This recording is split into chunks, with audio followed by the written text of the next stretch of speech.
Pakistan's Prime Minister Imran Khan traveled to Beijing at the end of last week for the Olympic opening ceremonies and a meeting with President Xi. China is a neighbor, as is India, of course. On its other flank, Pakistan borders Iran and Afghanistan. That neighborhood makes Khan's country the hub of much intrigue and conflict. Prime Minister Imran Khan joins me now for an exclusive interview. Prime Minister Imran Khan, pleasure to have you here on, sir. My pleasure, Fareed. Let me first ask you about what for much of the world, and certainly for the United States, seems to be a very urgent situation, which is what is going on in Afghanistan. Pakistan is, of course, bearing the brunt of it. The UN estimates you have already taken in almost 2 million refugees. How bad are things on the ground, and what could happen in the next weeks or months if there isn't a change in the situation? Well, Fareed, people in the US must understand one thing. Disliking Taliban government is one thing, but it's a question of 40 million, almost 40 million Afghans. Half of them are in a very precarious situation. So there's hunger, there's one of the Afghan winters is extremely wicked, ruthless. And so they're facing winter, there are food shortages, malnutrition. The next couple of months, everyone is worried that they could be one of the worst, or already developing into one of the worst humanitarian crises. Have you found it easy to deal with the Taliban? Because what the U.S. concern is that the Taliban is not giving guarantees on women's rights and things like that. What is your experience and what is your advice to the U.S.? Well, look, Fareed, what are the choices? Is there an alternative to Taliban right now? No, there isn't. Is there a chance that if the Taliban are squeezed, if the government is squeezed, there could be a change for the better? No. So the only alternative we have right now is to work with them and incentivize them in what the world wants: inclusive government, human rights, women rights in particular. That's the only way forward right now. And the flip side is, if they are abandoned or these sanctions stay there and the banking system has no liquidity left because of the sanctions, then the worry is that Afghanistan could go into chaos, humanitarian crisis, chaos. And then from Pakistan's point of view, we face two problems. We already have 3 million Afghan refugees. There were three terrorist groups operating from Afghanistan into Pakistan. Right now with the Taliban government, unfortunately, when the flood of refugees came, we have almost 250,000 Afghans crossing into Pakistan. Now, amongst them, unfortunately, have these terrorists. There's the Pakistani Taliban, which has conducted attacks inside Pakistan. There's the Baloch insurgents who've been conducting attacks, and especially recently. And then there's ISIL. So our best hope is that a stable Afghanistan will ensure stability or peace in Pakistan. But it's not just Pakistan, because if it goes into chaos, then we know why the United States first came to Afghanistan 20 years back. So therefore, it's in everyone's interest that this does not descend into chaos, the situation in Afghanistan. Would you argue that the United States should recognize the Taliban government? Well, sooner or later, the Taliban would have to be recognized. Now, the question is, the world wants some guarantees before they recognize the Taliban. So, how far is the US going to push the Taliban to actually conform to what they expect them in terms of human rights? Now, this is the question. Will the Taliban go all the way? Are they capable of going all the way? Bearing in mind that this is a very strong ideological movement. They represent a culture which is completely alien to the Western societies. So therefore, somewhere there has to be give and take, but not recognizing them and freezing their accounts and their banking system. The only people who are going to suffer is not the Taliban government, because no one can replace them right now. But what will happen is that half the population of Afghanistan, which is about 20 million people, are at a severe risk. You were a very eloquent critic of U.S. policy in the broader Middle East, of Afghanistan, Pakistan, with regard to the military actions. You would always argue that those actions, the drone attacks and such, fed the forces that produce terrorism. Now, what I'm struck by is you have ISIS or ISIL attacking in Iraq, attacking in Syria, attacking in Pakistan, as you say, in Afghanistan. The U.S. is out. What is fueling the terrorism we are still seeing in the broader Middle East? Is it all Sunni versus Shia? Is it what are the roots of this terrorism now? Well, the U.S. war on terror actually bred terrorists. I can tell you from the Pakistan's example, because Pakistan, by joining the U.S., we had 80,000 people dying in this joining the U.S. war on terror. And we saw the war, as it went along, it produced more terrorists. And I'm convinced it's exactly the same what happened in Afghanistan. Because these night raids in Afghanistan, the drone attacks, really the United States must review this policy. We watched what happened there. They were telling people in the US that the drones were very accurate and they actually got the terrorists. Bombs exploding in villages. How would they only get the terrorist? So there was a lot of collateral damage, and I'm afraid people in the US did not really, the public didn't know the amount of collateral damage. We bore the brunt, because what happened was we were considered collaborators of the US. So all the revenge attacks were against the Pakistani soldiers, against the people of Pakistan. There were suicide attacks going all over the country. We lost 80,000 people. But the U.S. has withdrawn and the terror continues. Much less. Fareed, you can't compare now.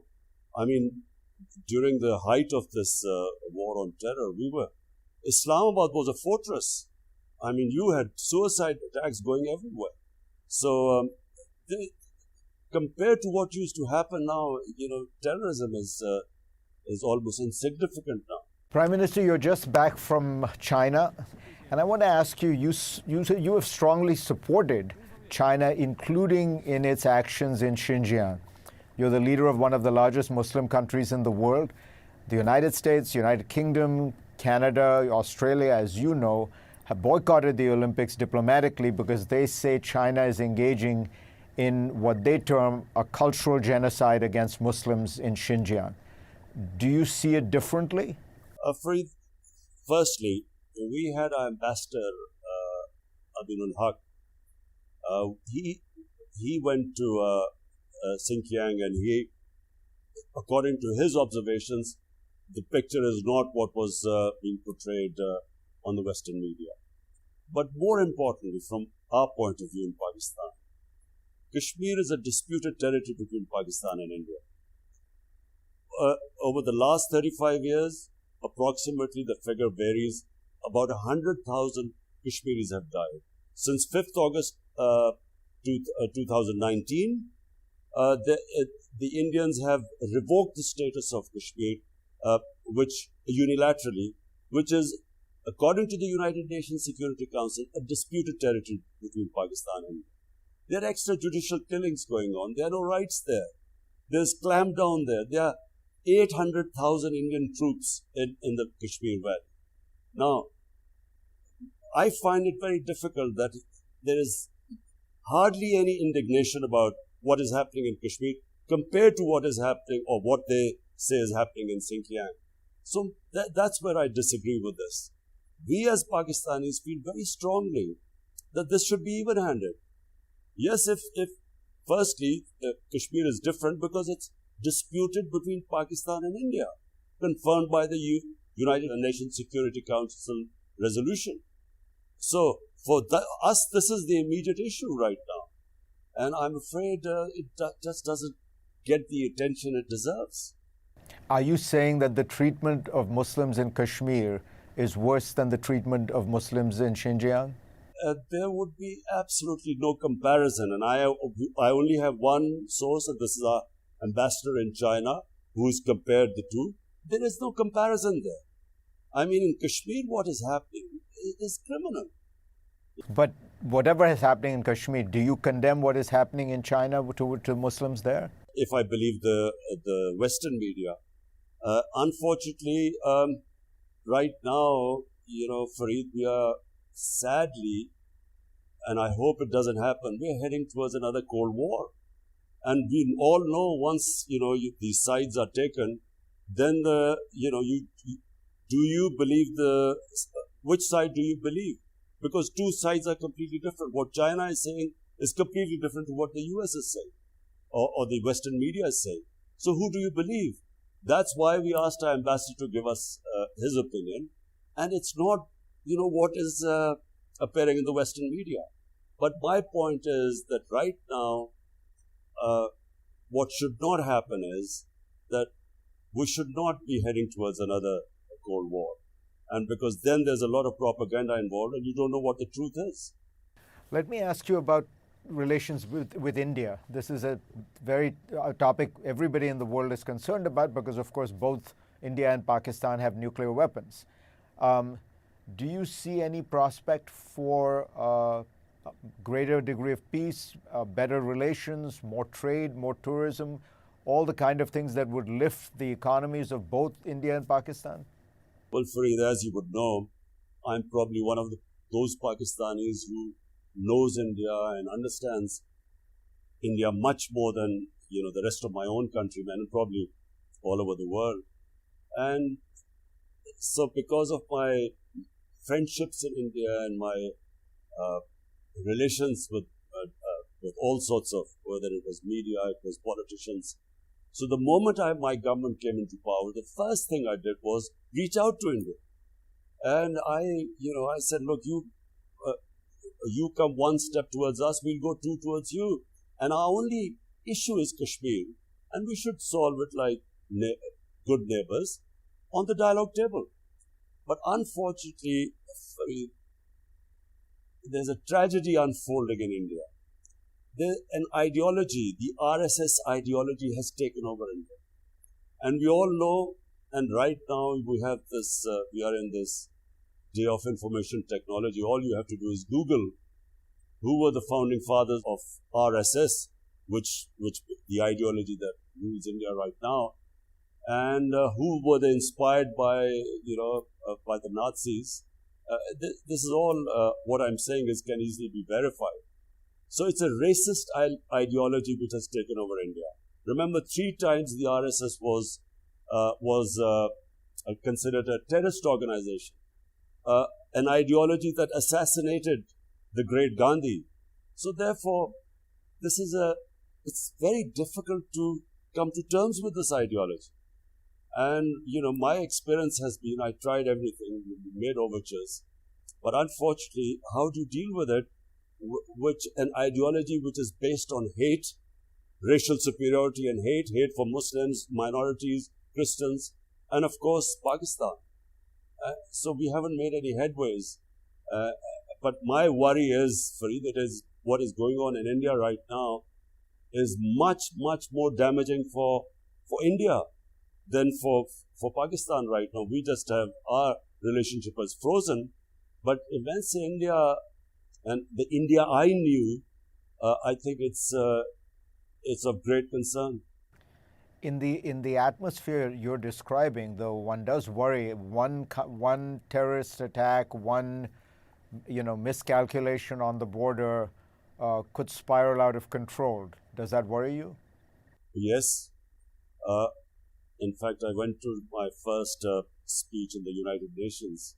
I raised this concern because what happened was there was an attack in India. A Kashmiri youth blew himself up on an Indian military convoy. And Pakistan was blamed. And I immediately asked them, look, if you have any evidence that Pakistan was involved, we'll take action. But rather than giving us any evidence, they plane bombed us. And so Pakistan also retaliated and their plane was shot down. We immediately returned the pilot just to tell them that, look, we had no plans of escalation. So, it could easily have escalated. And therefore, I think this, which is why when I met President Trump, I asked him that, the most powerful country it's very important to solve this Kashmir issue because it's been festering. The world community has pledged to the Kashmiris that they would be able to decide their own destiny. And if this issue keeps continuing, there's always a chance that, two nuclear powers could be confronting each other. So yes, answer to your question is, yes, it concerns me. Imran Khan, pleasure to have you on. Okay, Fareed, thanks a lot.